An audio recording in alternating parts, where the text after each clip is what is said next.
Morning. A little bit of a cold snap here. Boy, the way the sun's just hitting the lens just right, I kind of look like Rudolph.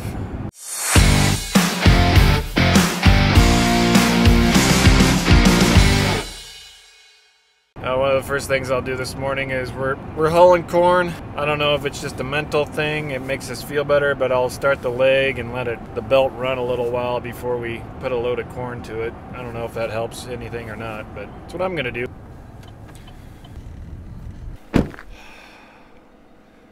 Sure is pretty though.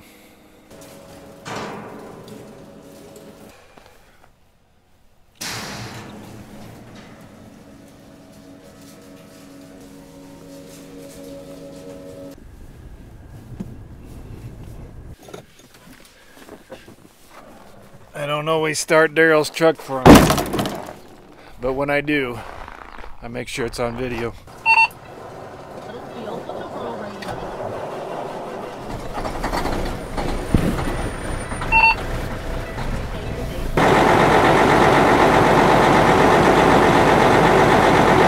Gosh, I should really wear gloves. The things a guy does for YouTube. Numb.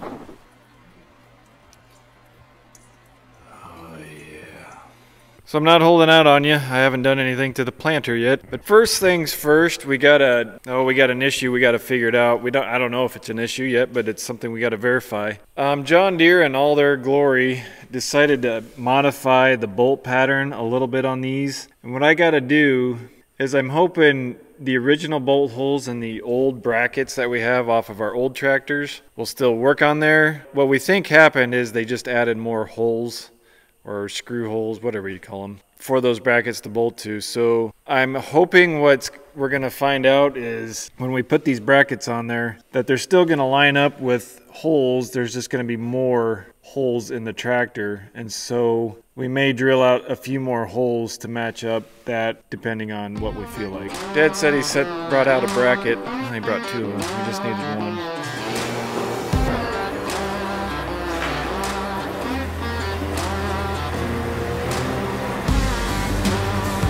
Another thing on these tractors where they're IVT transmissions, back here these set back out a little bit and this is pushed in. You can kind of see how it goes in there, that curves in. And so you actually got to buy brackets according to the transmission of the tractor. And it's been like that even in the last series that we had. And if you can see, these brackets do that. This one kind of curves in and curves back there.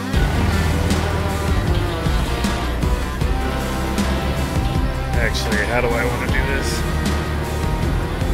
I'll have to chain it up. So we'll park it here for now. In the meantime.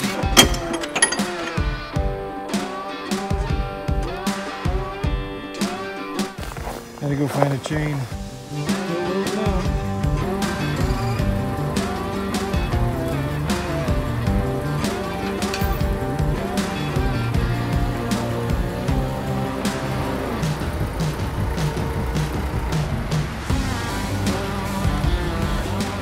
Okay, so what we found out is after when I first lined it up, I lined this hole up first and I had that shifted down. And obviously this is the only hole that isn't lining up because I had it off down one. It just was weird the first time I had it up there. Sorry I didn't get it on film, but I was too busy back and forth and got concerned. So it looks like all the front ones are gonna line up. We just need to probably drill out a back one, and I'm guessing it's gonna be right in between there. That's what we'll end up doing here after a bit. I don't know when we'll get that drilled out, but at least we know these should be able to work. It's always something. What is it with Fords and trailers slowing me down?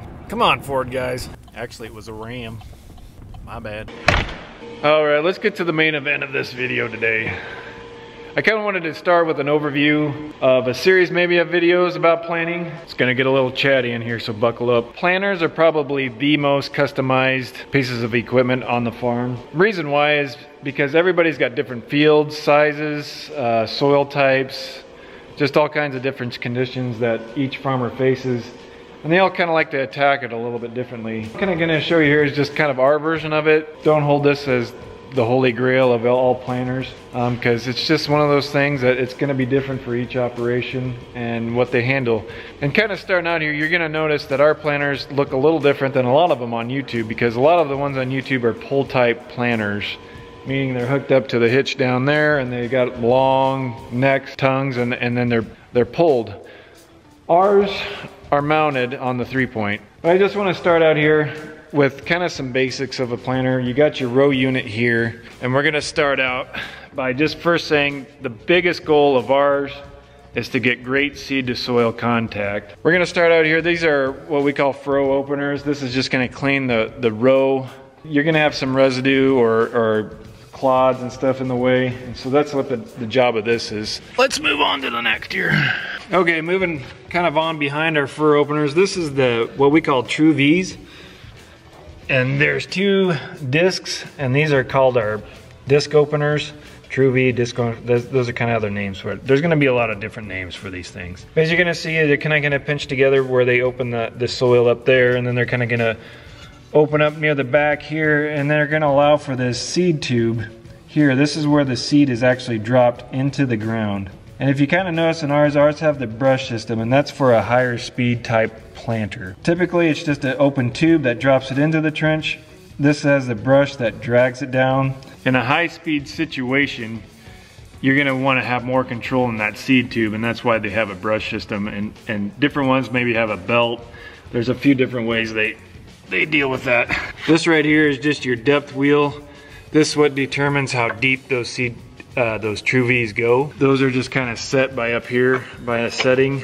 Typically our goal for corn is 2 inches, maybe 1.5 inches for soybeans. Everybody's gonna have a different opinion on soybeans. 2 inches is typical for corn, maybe a little deeper, a little shallower. But like I said, that's all personal preference. As we move back here, this is what we call our packer wheels. What they're gonna do is they're gonna come along here and pinch that seed trench together and hopefully get good seed to soil contact. And like I said, all this stuff's gonna be slightly different to some degree on everybody's planter. This is pretty close to standard issue on a John Deere planter though. This kind of hits the balance for most of the time. We are gonna try some new things this year on our planter. As you can see, we got some boxes over there. We're gonna move up here anyway to the top, or kind of we're gonna move up the unit here a little bit. And this part right here, if you were to ask me, one of the more important things you can do on a planter is that's gonna have good downforce on each unit. The reason why I say that is that determines a lot of your seed depth, is how consistent that downforce is and how good a balance it is, because you don't want too much downforce and you don't want too little downforce, and you kind of want to find that sweet spot. This is a hydraulic system. Each row is independent of each other, and they all have a little sensor down in here that runs off this force up, and that's going to tell each row how much down pressure it wants to adequately put that seed the right depth into the ground. And different variations of this. When I began, it was just 2 springs along the side here that kind of held it down, and then the last planter, or the last version of this planter, we actually had airbags, and it actually had up force and down force to try to balance that out. And it was automated as well on that planter. It's just every row was kind of tied together, so it was just kind of a general rule. But now with this high speed, we really like going to the hydraulic because it reacts quicker than the air does as well. So far, I like this system that we have on it now. It just always seems to be right where I want that seed in the depth of the seed. So that kind of describes most of the unit. We're gonna go on here to kind of the seed delivery system. This one is, like I said, it's a little different. It's got a CCS box. Traditional planters will have a box of seed on tip of each row. This one has a central commodity system, and how that works is you got a blower back here that's gonna blow air through a manifold that shoves that seed down these tubes and brings it out here to these mini hoppers. And that's just gonna be a small holding station for the unit here. And so there's gonna be, you can see seed disc in here. And what this does is there's actually another vacuum. If you can, my hand's in the way. There's a vacuum right there that's gonna suck air in this hose and pull that seed up against these plates here. And this one's actually the beam plate we got in there checking it out now. And what that'll do is it sucks that seed up and it's gonna rotate around here until it has a dead zone where it actually releases the vacuum, and then it's gonna drop that seed in that seed tube and send it on down the system. As you notice, these closing wheels are a little bit different looking than those closing wheels, and these are kind of something I was trying out on my planner last year.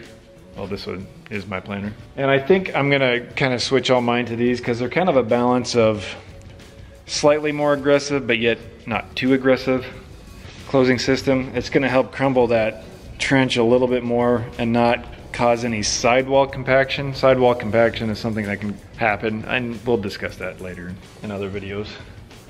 We're also gonna try a different system. I'll show you here, back over there. It's sitting over there. Coming over to the other one we're gonna try. It's a precision planning one. We got one row unit just to try out, but it's this guy here, and it's gonna have these little, see, these are gonna kind of come along and they bolt up here. This one's called the Furrow Force, I think. They go along here, they crumble the sidewall, close it, and then these are gonna pack it a little bit better. And then coming up, we got a couple more things that I'll describe here in a little bit, but I've talked too much, so. But no guys, thanks for hanging out. Hopefully it wasn't too boring. And yeah, it's cold outside, so you ain't doing anything better anyway, unless if you're not in Nebraska. Catch you on the next one, folks. Later.